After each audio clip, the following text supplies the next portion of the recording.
some bad news. I knew it. I love when he does that. Well, once you hit rock bottom, the only way to go is up. So good luck, okay? Good luck. You say rock bottom, but, like, it just seems like things keep getting worse. What is rock bottom? Who decides what's the bottom of all this?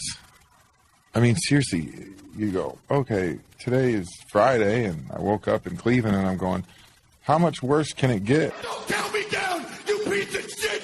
Shut your mouth. Look at me, Tony. Look at me. I want you to fire me. You fucking Mark. Fire me. Fire me. How you think they gonna feel when they introduce your boys as the new WWE Undisputed Tag Team Champions? I don't know who's. They might be cheering. Yeah. They might be booing. Yeah. Little kids might be crying. Oh, yeah. We got grown men out there crying. Yeah. But they still might be hating on the Uso. Hating on us. Why? Because we went out there and did what we said we was going to do. Yeah. Buffalo, all your babbling is interfering with my machine. So for the next few minutes, please just do me a favor and kindly shoot. Hello, ladies and gentlemen. Welcome to episode 329 of the Hoots podcast this week. It's September 29th, 2022. I am recording live in the Good Bird studio in lovely Chicago, Illinois. It's usually the nefarious brother Adam, a.k.a. Joshie Lopez. You can follow me on Twitter if you like at the Hoots Podcast. I'm on Instagram at Josh Lopez Media. Kind of feel like I'm under-delivering for you guys today. Kind of promoted that on Twitter that Brother Carlos did be on the podcast this weekend. We're going to have a video edition for you guys, but that doesn't seem to be the case today. As always, the card is subject to change, not only in professional wrestling, but in professional wrestling podcasting as well. First and foremost, before we get into anything, me and Brother Carter are fine. Right now, Brother Carter's, I'm not going to really expand on the full length of details of what's going on with it because I don't have all the context to it, and we haven't really had that talk yet. But out of respect for his privacy, I'm not going to really expand on what's going on with him. I'm just going to say for now, Brother Carter's dealing with some mental issues, and he told me last night after Dynamite that he needed to take some time for himself and to clear his head, and he wasn't in the right mental frame to come on and record the show for you guys. And I think that's only fair to you, everybody, and anybody that ever comes on the show. I don't want anybody to come on here from a bad mental point of view or state of mind. That's not what this podcast is. It's not what this podcast has been standing for the last 6 years. The show goes on. Me and Brother Carter are fine. It really bummed me out to hear that and what I know a little bit of what his situation is right now. So out of respect for him and his privacy right now, I just want to say that I'm not really going to expand on what he told me, but I felt bad. I still feel bad, and I am looking forward to having that conversation with him. This is not something where Brother Carter is like permanently leaving the show or anything like that. But I did tell him that our brotherhood comes first before our shows. And that's always been the case with everybody here. I'm not going to force somebody to do a podcast if they're not in the right mental frame to do it. And that's not the right energy for this show. And it's not the right energy for you who are watching or listening to this podcast. So if y'all could do me a favor, please send your thoughts to Brother Carter. Maybe try to lift him up. Send some words of encouragement his way. It would mean a lot to him. It would mean a lot to me as well. The say is true, man. You gotta take care of your mentals. And Brother Carter, if you're watching, listening, I love you, man. Keep your head up, and we'll talk soon.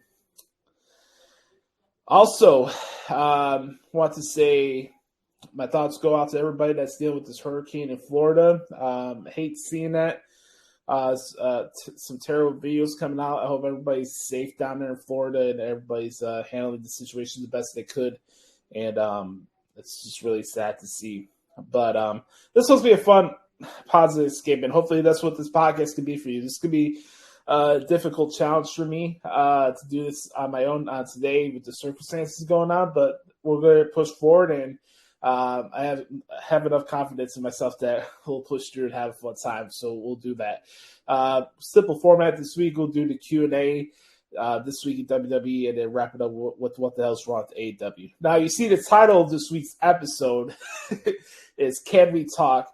And no, it's not inspired by the Tevin Campbell song, though that is a great R&B classic. It has a different total meaning to it, but you'll get it once we get to the main event segment. But as always, first off, if you want to support the Hoots podcast, we drop a new episode every single week on Thursdays, anywhere you get your podcast from. It comes to you free of charge. I don't charge you. We don't have a Patreon. We just do this for fun and try to give you a different perspective on professional wrestling that's not layered in dirt sheet manga type of shit. We just speak from the heart, and I'm just having a conversation as if I'm sitting next to you. We're talking about wrestling. That's the gist of this podcast. And we come out every single week on Thursdays. And we want to entertain you guys and hopefully make you laugh, maybe make you think. Try to provide some life advice as well. It's not just a wrestling podcast. And we like to have fun. So that's what we're going to do. Also, you can support my work if you like at ProWrestlingTranscriptions.com. That's where I do my transcripts for all the wrestling shows that I covered, so go check that out. Make sure to support Brother Carr's work as well at DerekStoughton.com and WrestlingRumors.net. And enough of the plugs. Let's get to the show. Let's start off with the Back Porch Q&A session. As always, if you want to participate in this segment, all you have to do is hit us up at the Hoots Podcast before our recording days, or the Hoots Podcast at gmail.com. As I take a swig of water here. My water container here is going to be my co-host for the podcast this week, so I apologize in advance. So even if it's like questions you have for us during the weekend, it doesn't have to be on the Tuesday or when I send out the tweet that we're looking for questions. If you have any questions for the podcast from a behind-the-scenes point of view, stuff you want to know about myself or Brother Carter, any wrestling, it can be about any topic. If you have any other questions for this podcast, we're open ears, and we'd love to hear what you guys have to say and what you guys want to know. And that's the charm of this segment. So I got a few questions today, not as much as last week. By the way, speaking of last week, I want to thank the good brother Sam Piopo for doing a tremendous job on the podcast. He killed it as always. Make sure to support his work at Second City Sam's Hot Takes. Make sure to follow me on Twitter there as well. So we're going to do the Q&A. Not as much questions as last week, but we got some good ones. And we're going to start off as we usually do with the good brother Chris Zaletta at XTeenZaletta24X on the Twitter. Throw up the X. And Chris starts us off with this. All right. Who wins the mess known as the AFC South? Seems real unpredictable this year. Yeah, it does look unpredictable. I'll say that. It's probably the worst division in football, to be honest with you. I don't know, man. We're so early in this season, and I think this extended week of the NFL, like the spanning of games, is really kind of curved the way I view on how certain teams are going to be towards the end of the season. And like, again, we're in week 4 now, but I feel like things could turn. I don't really think you can really gauge these first 3 weeks and just say, okay, that right there, that team sucks. They're not going to do anything. You have your obvious contenders, et cetera, but one thing's for certain, this division stinks. So if I had to make a pick, I'll just go with what I've been seeing over the last couple of years, and what it comes down to for me, for my pick, Chris, is coaching. And coaching does matter in the NFL. So I am going with the Tennessee Titans to win the AFC South. I need to see more from the Colts. And I'll give credit where credit's due. Jacksonville looks a little bit improved, but again, this is the Jaguars, so we'll have to see how things play out. But I am going with the Titans on that one. But that is a very, very good question.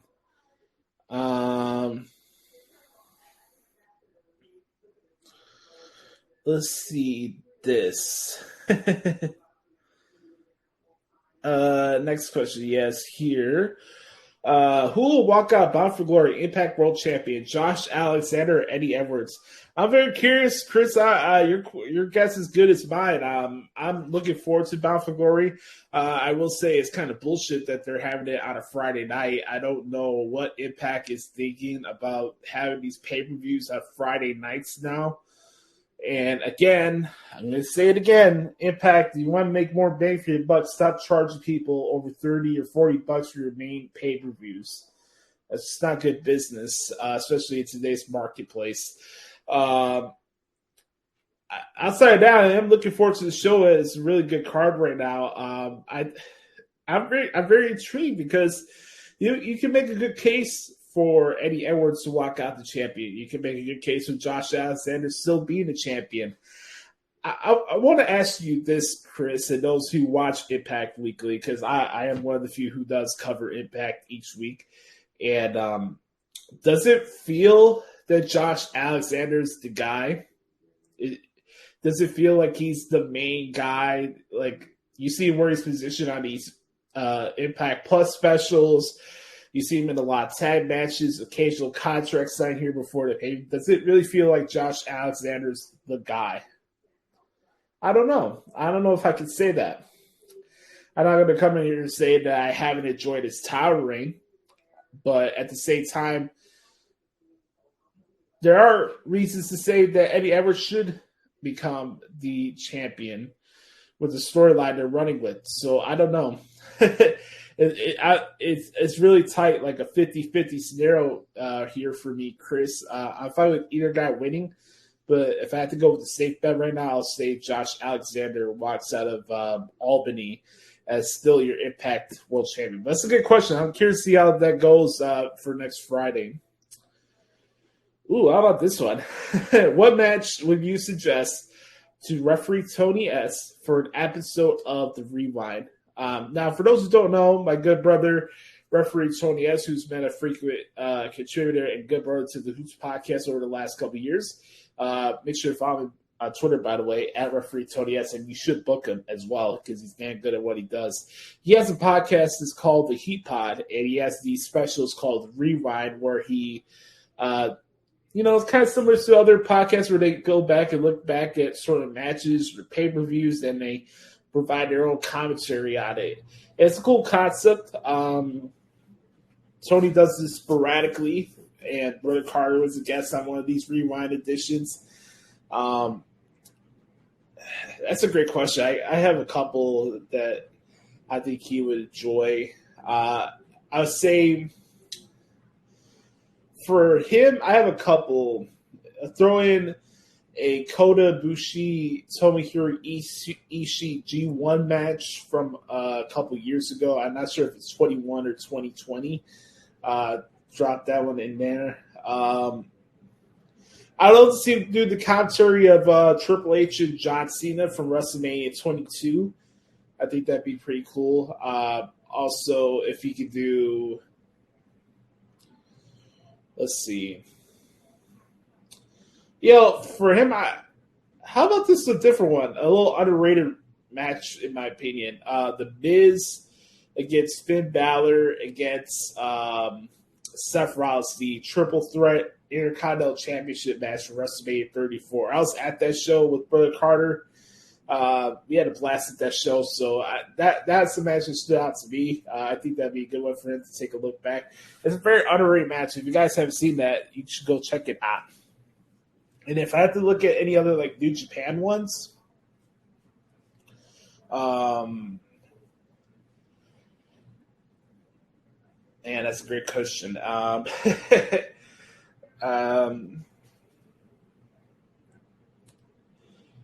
If you can find the match of Jay White and Juice Robinson from the G1 special in San Francisco, I think he really, really would enjoy that one. It's a very, very good match. It's for the IWGP United States Heavyweight Championship. That was a very good match. So those are the ones off the top of my head that I could go with that I think would be good ones for him to review and rewind, if you will. Support referee Tony's work. He's the man. With Bandido as a free agent, can you see him in WWE down the line? Possibly. I've been impressed with Bandido anytime I've seen him, whether it was Ric Flair's last match or I think he was in the main event of All In, which is crazy to think about 3 years later. He was just on Dynamite last night. Bandido's a tremendous luchador, and I enjoy covering his matches. If it's something that can work out for him where he could be a standout star in NXT, I don't see why not. I wouldn't mind seeing Bandido in New Japan of America or Impact, more preferably for my opinion, but he's a free agent, so he can do what he wants. But I can see, I don't see why not. I don't know why he wouldn't work at WWE, but I think just realistically, I think he can make a bigger name for himself right now, have more body work in like Impact or New Japan Strong, something like that. That'd be my answer to that question. When do you think we'll get the reveal of the White Rabbit? Your guess is good as mine, my man.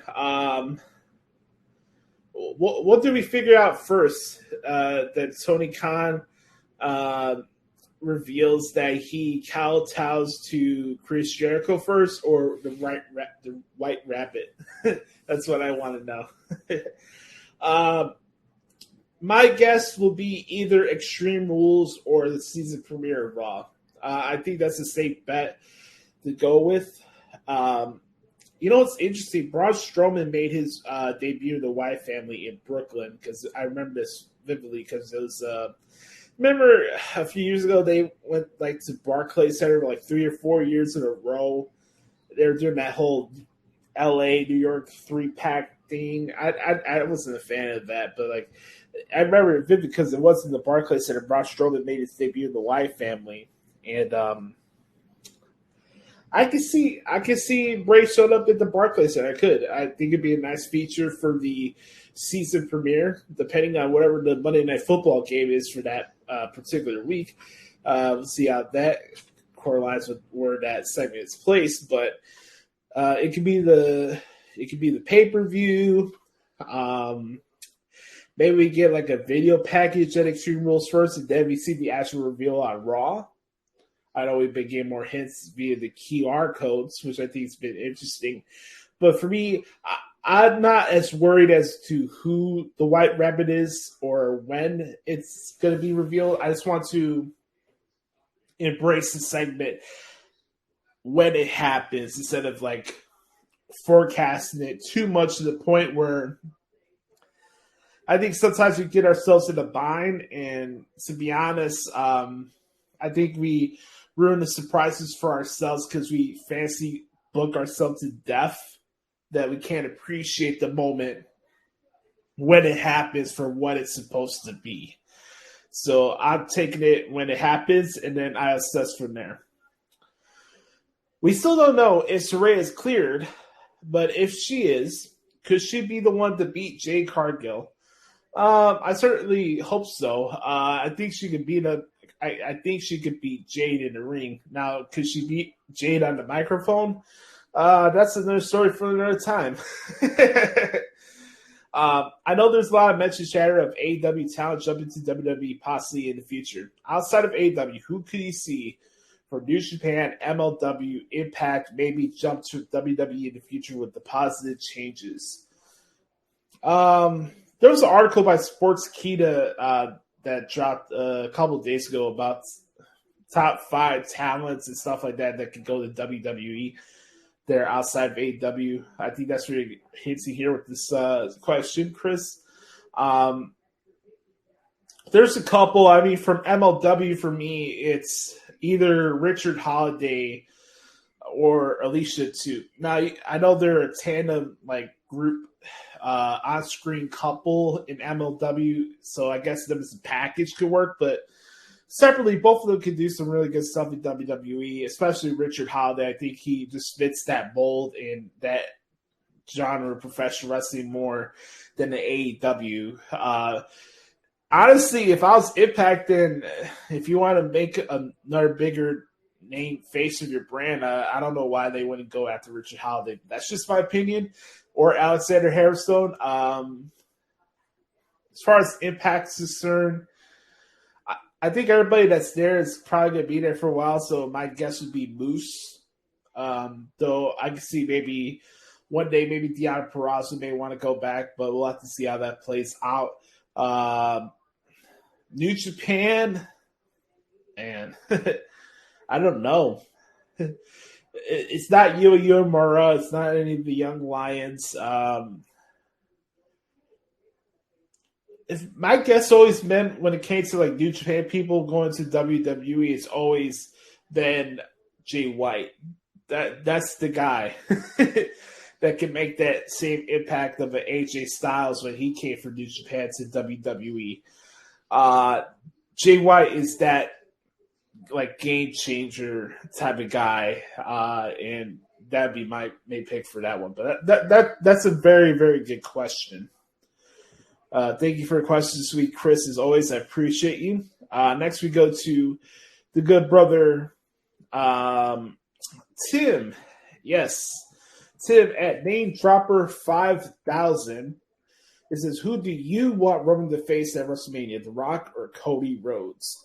I said this last week. I wanted to be Cody Rhodes. I'm down with The Rock fighting Roman Reigns. Obviously, anybody and their mother could tell you that would be an awesome match and box office and all that stuff. But for me personally, just the dynamics. And you can do some really good box office with Roman and Cody as well, especially with the promos alone. The family histories with their separate journeys and, you know, their rates of success and stuff like that. A generational type of clash like that is very few and far between to have like that on a WrestleMania stage with two different prominent wrestling families. Now, I get it, the whole thing with The Rock and Roman Reigns and their family and who's really the tribal chief and stuff like that is big in its own light and its own plane. But for me, I want to see Cody be the guy to beat Roman Reigns at WrestleMania, and I think you can get some good business out of that. To think about it, to have Cody make his return at WrestleMania this past year, and to beat Seth Rollins, and then to do the unthinkable, to beat Roman Reigns the following year, is I don't know if you can have a bigger comeback to a company, and at least a start like that. Than having Cody have that moment against Roman Reigns. As I've always said with Cody Rhodes, my only concern is how fickle the WWE universe is. And I just hope for Cody's sake that the fans still appreciate what he put his body through in Hell in a Cell, and that they don't like flip the script on him and, you know, like, oh, he doesn't deserve a title shot, blah, blah, blah, blah, blah, and, you know, try to prop up other performers and tear him down. I hate to see that happen, but we'll have to see how that goes.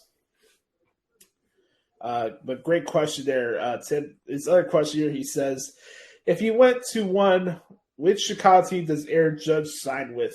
That's a great question. It depends on who has more money. I don't believe the Cubs will get Aaron Judge because I don't think Tom Ricketts has the balls to sign somebody like an Aaron Judge. Not saying that Tom Ricketts doesn't care about the Cubs, but he more times than not, especially the last couple of years, he's really shown that, like, yeah, he'll put money into making Wrigley Field look more cosmetically pleasing and making that area look more appealing to neighborhoods instead of being the swamp that Wrigley Field is, because it is a swamp. It is a dump. It's a dump and everything in between. But when you look at it from a full picture standpoint, I don't know if the White Sox would get him either. It's kind of like a split even type of scenario here. I selfishly, as a White Sox fan, I would want to see him on the White Sox, but that's the sort of Chicago sports teams. We talk a big game, but our ownerships never follow through with their actions, and they don't put the money forth to getting people like an Aaron Judge or Manny Machado or God knows who else is out there, from football to basketball to hockey. Like, we wonder why our sports teams are always stuck in the middle because our teams don't take that financial risk to go get your LeBron James, your Dwayne Wade's, not when Dwayne Wade's at the end of his career, et cetera, et cetera. If you want to think about like the best overall free agent signing that happened in Chicago, that's not a trade related like Khalil Mack. You want to talk about like the best offseason move that's been done in Chicago sports? It's Marion Hossa with the Chicago Blackhawks when he signed. And even then, that wasn't as much money.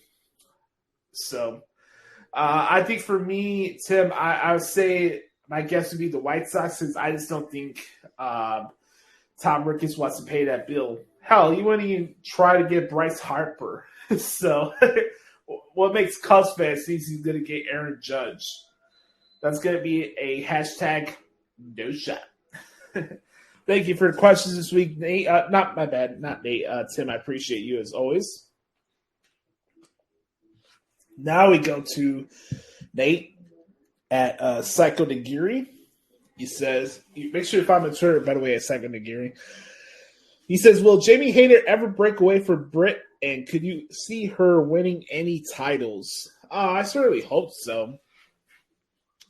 I think right now, if you look at titles, I think Jamie Hayter is more prone to probably becoming a TBS champion before become the AEW Women's World Champion. But I certainly hope so, Nate, because to be honest with you, the stuff with Britt Baker, her in general, and this her group, that shtick is getting tired, my man.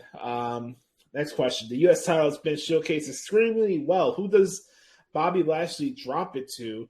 And should that be before Mania? Possibly. It just depends on who that guy is, you know? Is it something where, you know, maybe Tommaso Ciampa gets another shot and he finally gets that revenge on Bobby Lashley? Is it Johnny Gargano who beats Bobby Lashley? I don't know. That's a good question.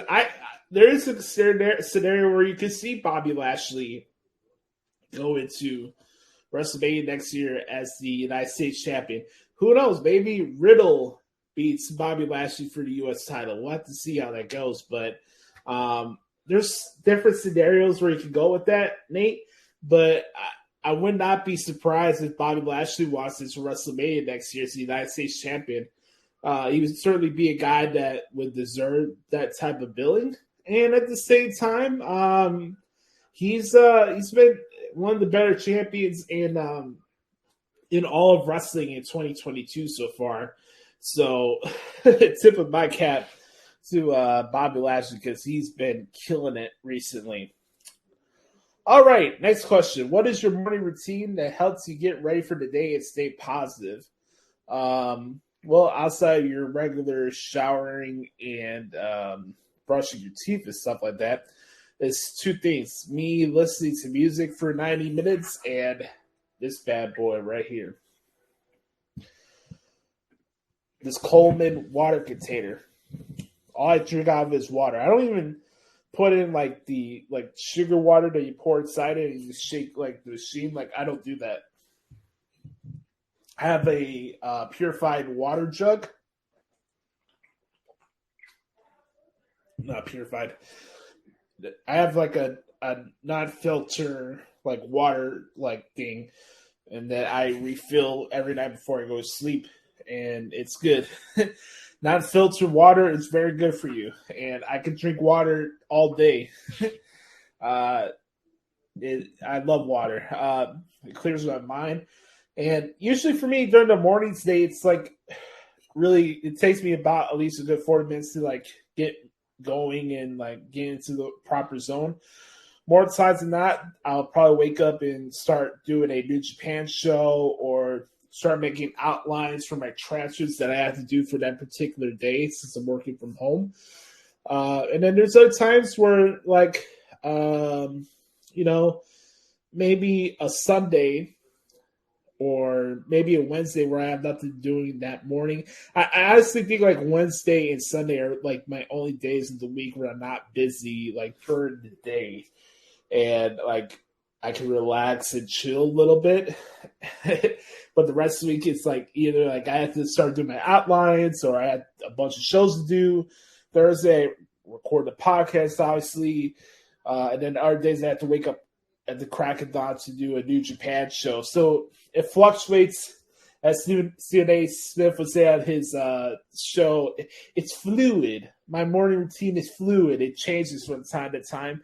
But the main things that I usually do in the morning is, wake up, do my usual routine that everybody else does, but I drink water and I try to clear my head and listen to music for about 90 minutes and then just go on with my day. So appreciate you asking me that. I really do.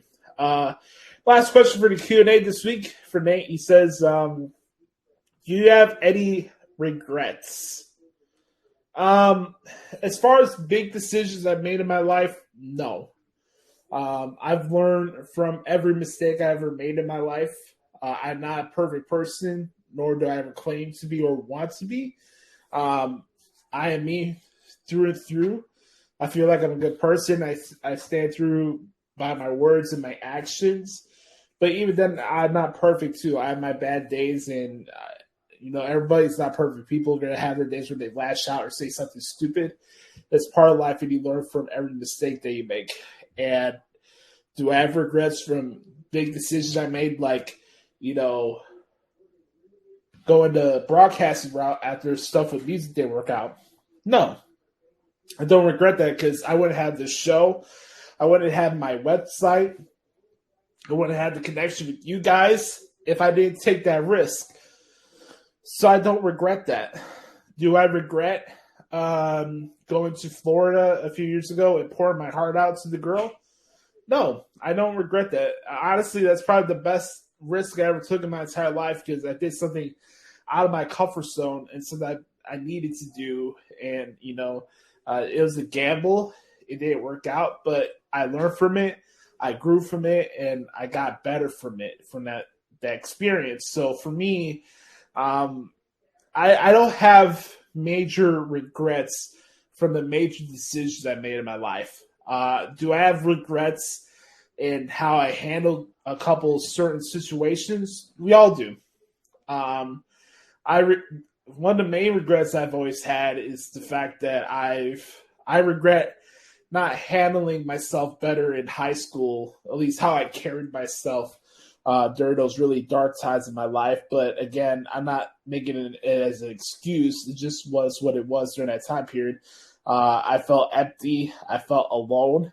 I wouldn't say I felt purposeless because that wasn't the case. I was very goal driven and trying to make sure I got into Berkeley, and I did do that. But all the stuff, personal stuff in between, is where I felt empty and incomplete. And it was just that high school time period for me was not fun. It wasn't fun at all. I regret that the Joshie you hear and see was not showcased during that time in high school. And maybe I shouldn't feel bad about it in that way because, you shouldn't go your life trying to feel like you need to please anybody or try to fit in with people. But I feel like a lot of people from my high school had a bad assessment of who I am and what my character was and stuff like that. And a lot of misjudgment and a lot of miscriticism that were not warranted were thrown my way over the fact that I was just trying to make sure that I kept some type of sanity as my whole world was crashing down. But, that's the part of life, and that's the stuff that I regret because as I've grown older, I really have done a really good job in making sure that I don't allow things that are out of my control to bring me down, and being measured and level-headed, and it really takes a lot for me to fully break down and just crumble emotionally and break me during that time period. Anything and anything could break me down, and that's the stuff that I regret. Do I regret doing this show with Adam? Fuck no. I loved starting this podcast with him. He's still a brother to me. We've lost communication here and there, but I still love the guy. I have no ill feelings towards him. He's my guy. You know, brothers, we don't talk here and there, but I still love the guy. I know he's busy. He's doing his own thing with his life, and I love the dude. I have no regrets with anything that's happened between me and Adam Daly. I love that dude to the day I die. That's my guy. Do I regret the Lauren experience? No, I don't regret that at all. You know, you can really tell when you're healed, where you're not thinking about a person as much anymore, you know? It's nothing personal. It is what it is. I learned from that situation too, and I'm healed from it. I don't think about her anymore. She's not on my priority list. She's not on my mind. She serves no purpose to me anymore in that light. And I didn't allow her rejection to be what I am. You know, I didn't let that be a validation from her point of view. I moved on. I removed that out of my heart, and it is what it is. Do I have moments where I get reminded about her and it makes me sad? Sure. But we all have that when you have like that first real heartbreak, like I had with this situation. And I made the best out of it. And I can smile now, and I'm in good spirits, and stuff like that doesn't really bother me as much anymore. So, regrets with the major decisions I made in my life? Absolutely not. Not one regret. But do I have regrets from other situations? Of course. And even like music stuff, there's songs that I wish I would have played at talent shows now. Like if I could have played the Snow Patrol New York song in high school, it would have been awesome. If I could have played the song that was in the intro for the podcast this week at the talent show, that would have been awesome. We have those like mini regrets and stuff like that. But as far as personal trife and the big picture regrets, none. I have absolutely no regrets, and I'm very proud of the stuff that I've overcome in my life. And every day is a new day to learn something new, and you know, to challenge yourself to, you know, not let something that didn't go your way define you. I don't think anybody should be living in life in spite, you know, and that was a big issue for me, especially during my high school years. I lived in spite, and I can admit that, you know, looking back on it now, because I was not in a good place. I was not a happy person. The only happiness that I had during that time period was the fact that I was playing music, and that was it. I was not a happy person. And I hate that was what people saw for me in high school. That's their only interpretation of who I am. I think I've shown through this podcast in the last 6 years of this journey, showing you who I am. And I think through this show, you guys seen that I'm still trying to find myself in a lot of ways too. And this life's not supposed to be easy. It's not. I don't want it to be easy either. I've never been a person that asks for handouts or stuff like that. Really try to take things in stride and just try to make myself better as the days go by. Are days better than others? Sure. But I don't live in regret, and I don't live in spite, and that's just a good place to be. So, like, honestly, if anybody wants to know, for me, like, I never been more happier in my life now than I am right now, and I'm just very, very, very excited for the future. So, I want to thank Chris, Tim, and Nate for the questions this week. I'm actually going to flip the script here and get ready for this week in WWE. And as always, if you want to participate in the Back Porch Q&A session, all you have to do is send us a question to @the_Hoots_Podcast or the Hoots_Podcast@gmail.com. Yes, sir. Welcome back, everybody, to the Hoots Podcast. You guys are doing well? Ready to rock and roll? We got another segment to do here before we get to our main event segment this week. Time to talk about what happened this week in the world of WWE. We start off with this past Friday night's edition of SmackDown in Salt Lake City, Utah. Before we get into what I thought was the real just gem of this episode of SmackDown this past week, I want to go back to a couple of clips here from the show that stood out to me, and then we can go from there. Let's start off here with the promo here from Sheamus and the Brawling Brutes here with Caleb Braxton. And in 2 weeks' time, in the season premiere of SmackDown, it's going to be Sheamus versus Gunther 2. Absolute war in Worcester. And I'm going to drag that Intercontinental Championship out of his cold, dead hands. We found out Gunther and Sheamus 2 will be taking place in Worcester, Massachusetts, coming up in for the season premiere of SmackDown. Everything I said about Corey Graves last week still remains the same this week, so we're not going to really expand on that because, again, it's nothing personal against the guy, but his style of commentary right now is brutal. Brutal Bob Evans-esque, if you will. A couple things that stood out to me. Braun Strowman and Otis was a very good hoss fight match, or as I like to say, the Big E special. The big meaty man bumping meat. that was fun. Strowman and Otis was a damn good match, so go check that out. I thought the main event of the Usos and the Braun Brutes for the tag titles was very, very good. Fantastic match. The Usos won with the 1D. Other stuff on the program, we found out that Drew McIntyre will be fighting Killer Kross in a strap match at Extreme Rules. I found it interesting that was the choice for that particular match. I don't really have a problem with it, but usually you don't see strap matches these days, so I think this one can work because both of those guys are very physical, and I'm curious to see how that one plays out. So, it's very interesting there. I think we're very close to getting to see the return of LA Knight, that's for sure. They lost to the New Day. Los Lotharios were party crashers for the Hit Row watch-along.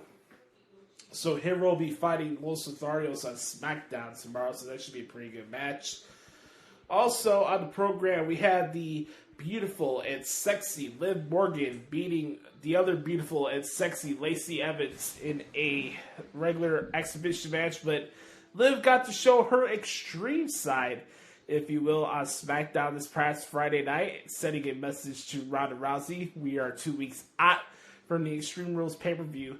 Right now, as you're listening to the podcast, who do you guys got? Who do you think should walk out of Philly as the SmackDown Women's Champion? Speaking of former SmackDown Women's Champions, why is Sasha Banks changing her Twitter handle news? Like, who gives a shit that somebody changed their Twitter handle? Like, anyways, yeah, honestly, who do you think should walk out of Philly as the SmackDown Women's Champion? And then finally, the best part of SmackDown, and honestly, I think the best part of wrestling in the past week, was this promo exchange between Roman Reigns and Sami Zayn and the Bloodline. Let's play some of that for you guys. The elders, they may have sent you,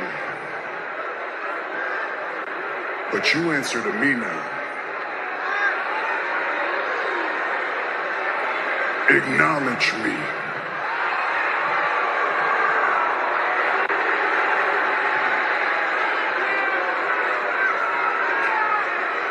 I acknowledge you, my tribal chief.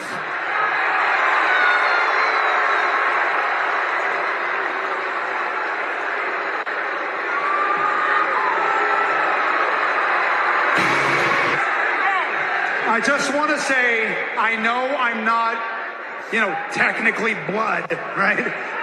But the way you guys have taken me in as a family as of late, I wanted to show my gratitude. And I wanted to also publicly acknowledge the tribal chief.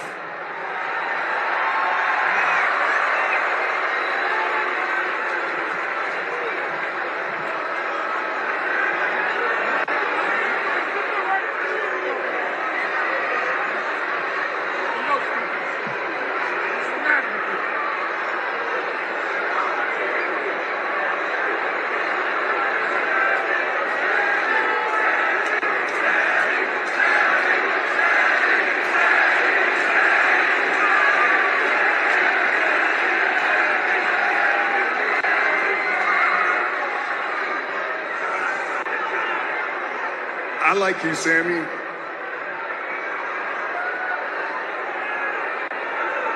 But what are you talking for right now? Why are you saying anything right now?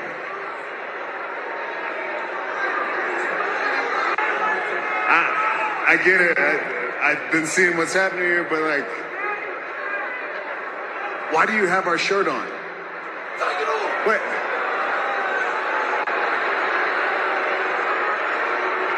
What's going on here, man? Why you got our shirt on? Why you tagging along this whole thing? What's this about? What do you want? Well, I'll tell you what I want. I want you to take that shirt off.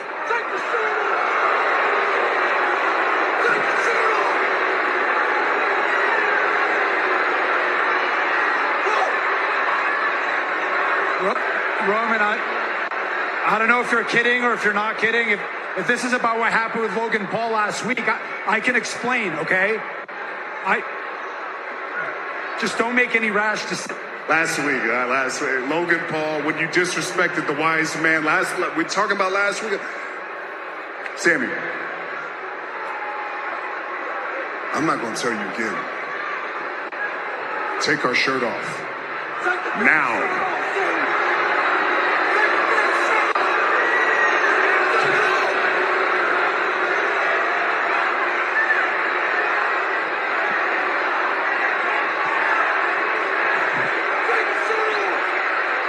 Jay.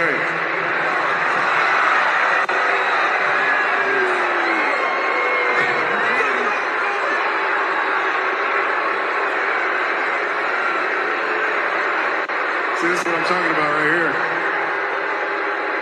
I need you to listen for once. I don't want to see you in that shirt ever again. Do you understand me? You ain't ever gonna wear a Bloodline shirt ever again.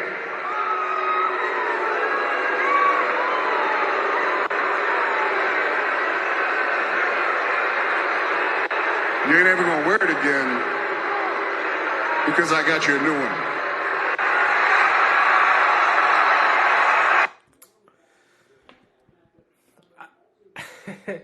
Something's really lined in coursing into what happens into this show, and I can't think of a better title for this week's episode than "Can We Talk?" Because what I'm really going to hit on when we get to the AEW segment this week is the dexterity from, having creative freedom versus what you just heard right there on SmackDown. There's levels to this shit. Whether you want to realize it or not in your dirt sheet wrestling Twitter bubble, there's levels to this when it comes from a content and storyline point of view. I don't know how you get better than that. I don't have enough words or adjectives to describe how good the Tribal Chief is, or how good Sami Zayn was in this segment. That's storytelling right there, folks. There's levels to this. It's not cursing every 3 seconds to make a point. It's not ripping other wrestling promotions to get a pat in the back for Tony Khan and Dave Meltzer. There's levels to this shit. Good stuff on SmackDown. Let's talk about Raw this past Monday from Edmonton. We found out that Bianca Belair will be putting her Raw Women's title on the line against Bayley at Extreme Rules. Here's the thing that I took away from Raw and I thought was very interesting. Now we are complaining. Listen to me. Now we are complaining that we're having too many long wrestling matches and not enough moments or talking in Raw now. I just want you to wrap that around your brain threshold as we're talking right now. You, the same people that were saying we're tired of 2 and 3 minute matches during Vince McMahon's era and how he was running the show. Now that we have longer matches on Raw, now that's a problem. Don't you notice this double standard hamster wheel that we're on right now?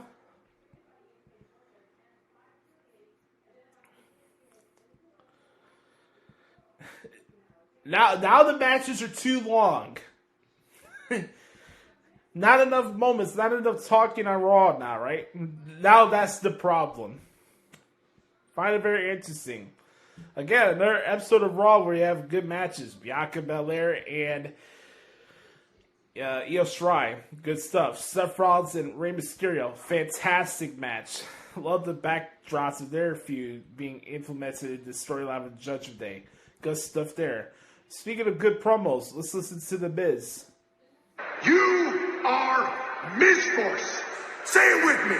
Miz Force. Again. Miz Force. One more time. Miz Force. Now, go find he who shall not be named and make sure he is not here. Go, Miz Force. Go, go, go. You. Poor Miz. That guy can't catch a break to save his life. I just thought Raw just went through, I would say through the motions, but they followed through for the next step for all the programs that was going on. We had continuation with the Judgment Day with AJ Styles and Finn Balor, which I'll get to in a couple seconds. We had a very good match with Kevin Owens and Johnny Gargano against Alpha Academy. Very good match. Austin Theory tried to interfere, but that didn't work out so well. And this also didn't work out for Chad Gable in the backstage area. It's for you. It's for me. Yeah, the master. I am in high demand. Hello? A two-tone doofus, huh? Bet you think you're real funny. I can promise you next Monday night you're not going to be laughing. Because the monster of all monsters is challenging you to a match in your hometown of St. Paul, Minnesota. That way, they don't have to fly your body home for your funeral. Shoes, please. Let's see what else stood out. Wasn't too crazy about the Omos stuff. That was what it was. Very nice to see Candice LeRae back on my TV screens. She made her return to Raw. I thought that was pretty cool. AJ Styles against Sami Zayn. Very good match. Solo Sikoa helped towards the end as he gave AJ Styles a Uranagi on the apron, which led to Zayn doing the moving kick. Finn tried to make AJ join Judgment Day. AJ gave Finn the middle finger. Judgment Day wrapped the chair around AJ's neck, and that looked like we're about to see poor AJ be sent to the gulag, so that was just a tease, so AJ got it out of scot-free. So that led towards the main event of Matt Riddle and Damian Priest. Another good match. Riddle won with a spladle. I haven't seen that move in a while.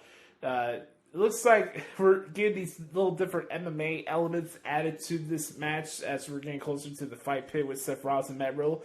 And I can understand from that point of view, especially for Matt Riddle, who was an MMA fighter.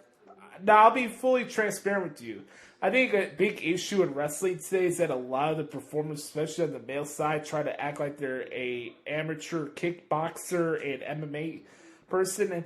And as somebody who's not an MMA fan or a advocate or a consumer of mixed martial arts, even I could tell that it just doesn't come off realistic in how the match layouts are formatted as if it was an MMA fight. The sprawling around the ring, the emphasis on thigh kicks and Muay Thai knee strikes and et cetera, et cetera.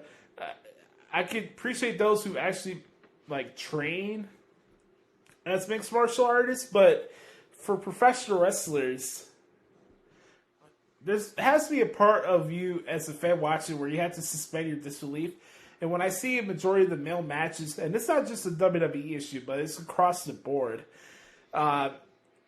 it's someone who transcribes the matches, it's hard for me to take you seriously when you don't do Japanese strong style the right way. And it also turns me off when you're trying to do MMA spots when it's in broad daylight that you are not an MMA fighter. So, all that to being said, I'm fine with Seth Rollins and Matt Riddle here because that's the exception to the rule, and Matt Riddle is a former MMA fighter, so just want to get that rant out of the way. Riddle did win, like I said, with the Spladle. After the match, Judgment Day started beating up on Riddle. Edge came out to a huge pop to make the save and then challenged Finn Balor to a match at Extreme Rules to close the show. Here's the updated card for Extreme Rules as we got a week from this Saturday. We got Edge against Finn Balor in an I Quit match. Liv Morgan and Ronda Rousey in an Extreme Rules match for the SmackDown Women's Championship. Bianca Belair against Bayley in a ladder match for the Raw Women's Championship. We got Drew McIntyre against Killer Kross in a strap match. And then we got Seth Rollins against Matt Riddle in a fight pit match. So we got 5 matches announced so far for the card. And one that was announced earlier this morning as we're recording this. We got the Brawling Brutes against Imperium in a good old-fashioned Donnybrook match. Man, that is going to be awesome. That's going to be a burner, if you will. So, on that note, folks, that is what happened this week in the world of WWE. All right, now it's time for our main event segment. What everybody's been waiting for. The Taj Mahal of wrestling podcasting segments. Otherwise known as What the Hell is Wrong with AEW? Let's start off this bad boy in a 3, 2, 1. Beat your meat. Beat your meat. Beat your meat. Beat your meat. Beat your meat. Beat your meat. Beat your meat. Beat your meat. I'm telling you, my time is right now. Right this minute, 2022. We're living it. My time is now. My time is right goddamn now. Man, what intensity. It's time for What the Hell is Wrong with AEW?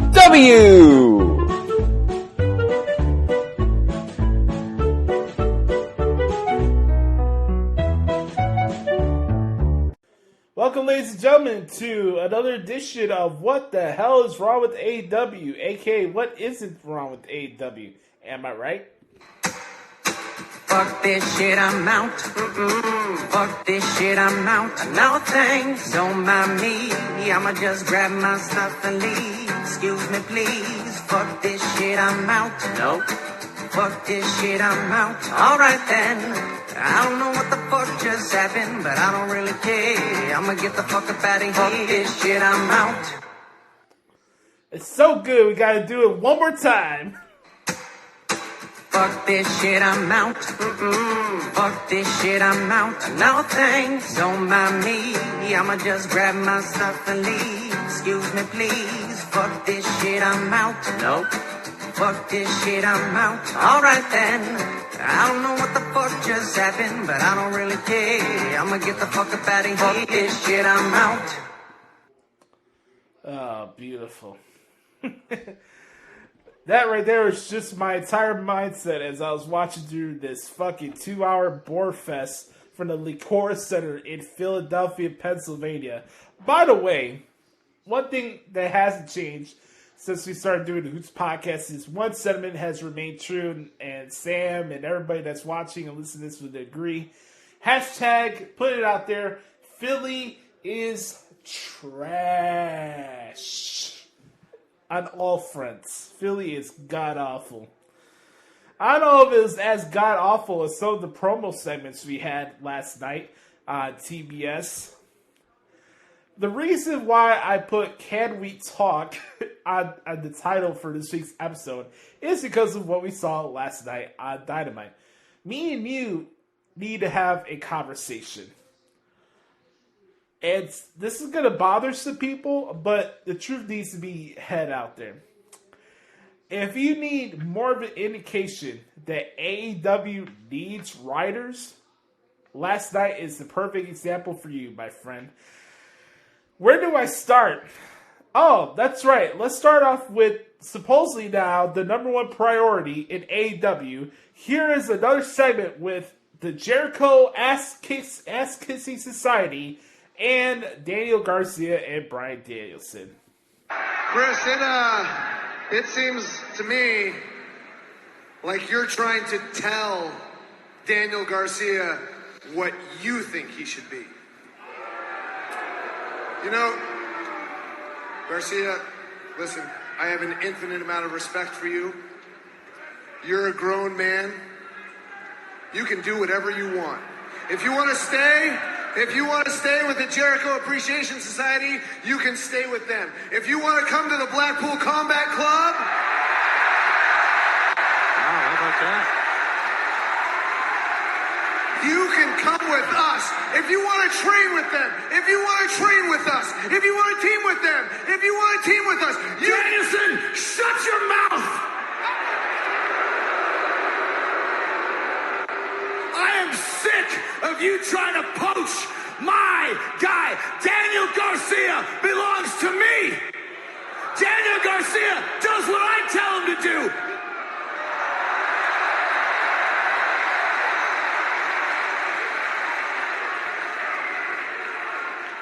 Chris, let's get one thing straight right now. I don't belong to you, and I don't gotta do nothing that you tell me to do.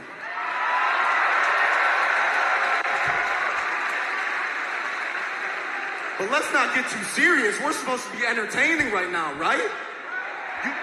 You want some sports entertainment? Hey, what if I picked up this pizza and I threw it on the ground? Would that be entertaining?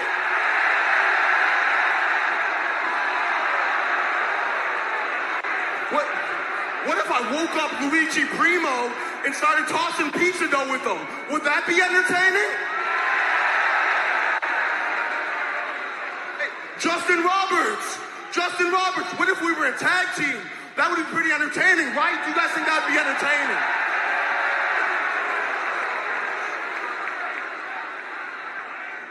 Do you guys think it would be entertaining if I was in a tag team with Bryan Danielson? Oh, God, man. I don't know what's worse. This opening segment that started off Dynamite last night, or that that fucking Tony Khan is better than Triple H sign in the crowd last night. If you need more indication of how delusional and fucking retarded the city of Philadelphia is, I don't know what else you need as a proper example than that. Oh my God. Here's the thing. I say it every week. I want to come in with each different edition of What the Hell's Wrong AEW with a clean slate, right? You know, last week, we put that in the barn burner.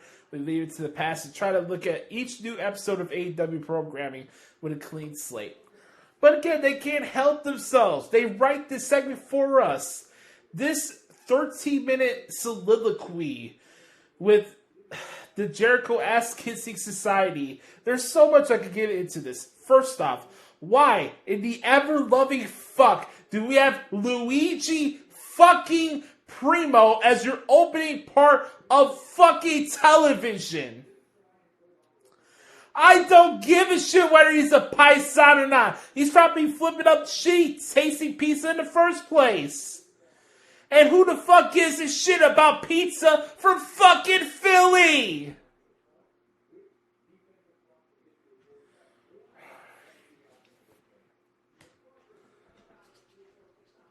Not only that, not even the saving grace of this segment And no, it's not Karen Danielson, so don't get your hopes up there. It's not even him. The fact that we had Anna Jay looking as sexy as come home, and she's out there with her cleavage and shit. I can't even appreciate that because how terrible this segment was. Does anybody a year later give two shits that 2.0 are responsible for bringing Daniel Garcia to where he is right now? Are you even more convinced that Daniel Garcia could be a main event guy on his own after hearing him cut a promo last night? The Jericho Appreciation Society, the new standard of excellence in sports entertainment. No, it's not the new standard. It's below standard. It's macho. It's outlaw. If your idea of sports entertainment is fucking mimosa mayhem matches and La Dinner Demo shit, yeah, that's Jericho Appreciation Society right there.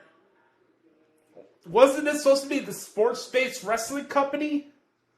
We got fucking people, we got a faction here who don't know what they are, whether the week is on Monday or Wednesday or Friday. Oh my god, man. This segment was pure ass. Dipping into a long competitive match with Bryan Danielson and Matt Menard. Now, don't get me wrong, I'm a fan of Daddy Magic Matt Menard. I think he's very entertaining. I think he does a good job on commentary and elevation. But can somebody tell me why this match went 15 plus minutes? And Bryan Danielson, all due respect to you, man, are you more than just fucking chops and mid kicks these days? Holy shit, man. Like, I don't know whose matches are more repetitive in the ring. You or John Cena. It's uppercut, mid kick, and chop or bust. That's all it is. We go from there to another case study of bad promo and bad decisions because the booker and owner of the company has no self-awareness because he's a fucking mark. Who thought in their right mind after last week's edition of Dynamite, you know what we need more, guys? We need more of Wheeler Useless on the microphone. So we get more Yuta, and I don't care that he's screaming and trying to sound tough. I don't buy your bluff.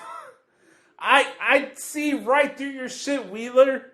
You're not convincing to me. You have as much fucking charisma as drywalls in fucking prisons.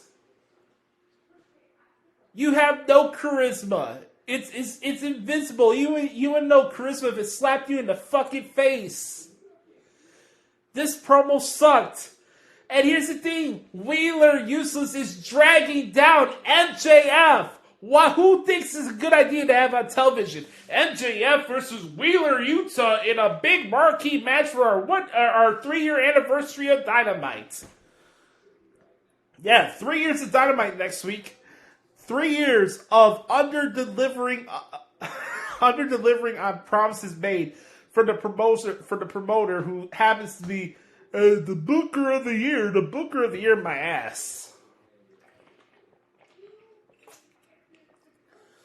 I don't know what's more disappointment, the under-delivery from AEW or our politicians.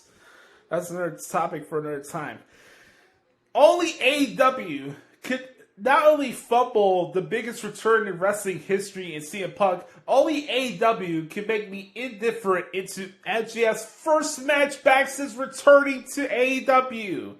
It's fascinating how inept this fucking promotion is. After that, we got Jon Moxley and Juice Robinson in a Who Gives a Fuck About Me match. Juice Robinson came out and nobody gave a shit. Golly, I wonder why. Who the hell's gonna care for somebody named Rock Hard Juice Robinson? Holy shit, man. The levels of regression that this dude has had since he joined Bullet Club is, I don't even know how to explain it. Just because you're part of Bullet Club doesn't mean your stock rises. Jon Moxley beats Juice Robinson via submission. Nobody cared, nobody was surprised, and it didn't make a difference at the end of the day. Following that, we have by far the worst part of this episode of Dynamite this week. We have Saraya cutting her first promo. We don't know what her role is in AEW. I guess she can make matches now. I guess that was a subtle indirection here. As far as her line about, now I have a boss that listens to me, to Saraya, and I'm happy that you're back and I have no issues with you, but you say that Tony Khan listens to you is not really a ringing endorsement, because the Tony Khan listens to everybody, and that's the problem. That's not something that you need to pat on your back that your boss listens to you.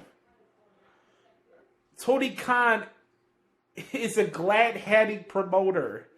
He doesn't know what's right from wrong. He has nobody that tells him no. He has no self-awareness. Anytime somebody comes in for WWE, he gets down his knees and just so thankful and salivating for the fact that they decided to come to his company and his little dirt sheet vanity project. Yeah, he's going to worship the ground you stand on because you come from a professional wrestling company. Not this outlaw fucking TNA ripoff. It was so funny listening to commentary last night on Dynamite. Not only do they never say anything that's worth the shit, but three things have remained consistent on Dynamite since AEW started on Turner Broadcasting programmings. One, their shitty commentary team hasn't changed one bit. Secondly, the officiating still sucks. And three, eye-rolling analysis as if we're supposed to be naive to what we're watching. I hear excrement yesterday say that Saraya was a titanic shift in the women's division. And now we hear Saraya saying that she's the revolution. She's this, she's that. Yeah, you gotta be a revolution because there's nothing to build on from what this division's been since the beginning of this fucking promotion. This women's division's been ass since day one. Yeah, you could be a revolution. That's not a ringing endorsement. Honestly, the women's division in AEW last night took 3 steps back. We have a lumberjack match and a match with Toni Storm where I can't tell whether she's a babyface or a heel. And Serena Deeb, again, she does all the gazillion wrestling moves in the world. But I don't give a shit about her character. Awesome, you do fucking gazillion wrestling holes. So does everybody else in the fucking country. That doesn't make you entertaining. Deonna Purrazzo does just about the same moves as you do. At least she has some more charisma. Honestly, this segment took the division backwards. Eye-rolling colored commentary. This was not good. And it has nothing to do with her line towards WWE. I'm not even going to spend a lot of time on it because we know the drill already. Sign with AEW. Take a shot towards WWE on television. Make an appearance on Tony Schiavone and VR Goggles Edwards podcast. Appear on Chris Jericho's show and complain about your booking and blah, blah, blah, blah. We all know the drill already. This is not new news. This is not good, guys. I'm sorry. I was telling Sam as the show was going on last night as we were talking on Twitter. I'm like, can I, start the segment now? Let's take a look at the lineup for Rampage this week, because this is really going to bring the people to TNT on Friday night. Let me take a swig of water real quick. We got John Silver taking on Rush. Jamie Hayter against Willow Nightingale. Lee Moriarty against Fuego del Sol. and the Acclaim against Private Party versus the Butcher and the Baker with the Candlestick Maker in a triple threat tag match for the AEW World Tag Team titles. By the way, the main event for Rampage is not the triple threat match for the tag titles, which it should be. But again, we have a Mark who doesn't know how to format a show. Then we had the main event, Chris Jericho against Bandido. Now, I liked this match. I thought this match was fine. My issue is not the wrestling. I'll never take away what Chris Jericho could do in the ring. I thought Bandido looked fantastic, like I mentioned earlier in the Q&A. Like, he's very good at what he does. I enjoy his work. I'm a big Bandido fan. I really am. I watched this match. I see what's going on with AEW. And two things really stand out to me. It wouldn't be an AEW world title reign or any world title reign for Jon Moxley unless he's in the middle of the card played second fiddle to somebody else on the programming. That's one. And two, we have Chris Jericho being the face of AEW and being the number one priority for AEW. We're coming off the heels of All Out, where our hot potato world title scene made no difference business-wise. And now we have the emphasis on Chris Jericho being the Ring of Honor World Champion for a brand who has no television.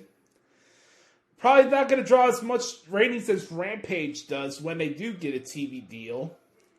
And Chris Jericho's now the number one priority and gets all the airtime on programming each week. All due respect to Chris Jericho and everything he's done in his career, and I've always been a big fan of his, but I need a fucking break, man.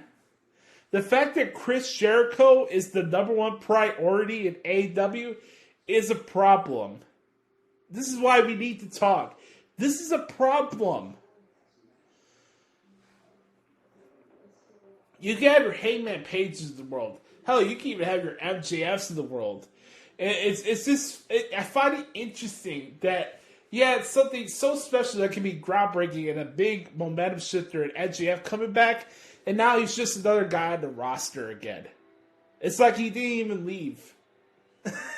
I can't even enjoy MJF the way I should enjoy MJF. MJF, of course, is always the saving grace of the show because everything else fucking sucks. But the fact that we have to rely on Chris Jericho with the most TV time and the most attention and storylines and him constantly main eventing shows in 2022 is a problem. Progressive. Emphasis on younger talent. We're not going to be WWE. My fucking ass. On that note, folks, that is what the hell is wrong with AEW. This has been What the Hell is Wrong with AEW.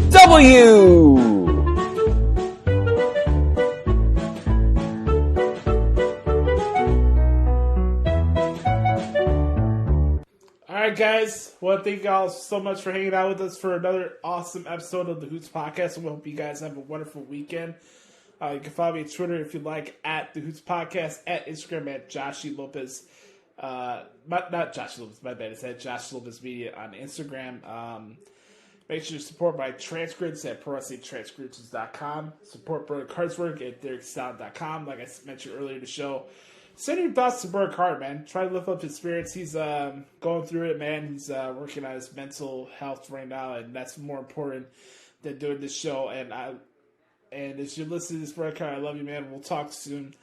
I'm going to give him his time and space that he needs to clear whatever's bothering him, and hopefully we can get him back on the show. But like I said earlier, me and him are fine. He didn't tell me anything that he's no longer doing the show or anything like that. He just needs his time to refocus and reshift some things. And I'm going to give him time, and hopefully we could have him back on the show soon. But, Brother Carter, wherever you need to work on, keep your head up, man. and I say this to everybody all the time, man. Be the authentic product that is yourself and own you. Nobody dictates the pace of your life but yourself and the man upstairs. And keep your head up, man. And everybody that's dealing with the hurricane in Florida right now, keep your head up too. Hopefully nothing bad comes out of it. But I hope you guys have a wonderful weekend. Next week for the podcast will be our Extreme Rules preview show. And we'll make some predictions for that pay-per-view. And we'll see what else goes down as the rest of this week goes by. But I hope you guys enjoyed the podcast. We'll be here for another episode next week for episode 330. This has been episode 329 of the Hoots Podcast. Please send your boys some feedback on the podcast. Leave us a 4 or 5 star review, rating, and reviews on Apple Podcasts. Not only that helps expand the reach of the show, but myself and Bart Carter want to know what you guys think about the podcast as a whole. So, I'm Joshie. Have a wonderful weekend, everybody. I love you guys. This has been episode 329 of the Hoots Podcast. Yes, sir.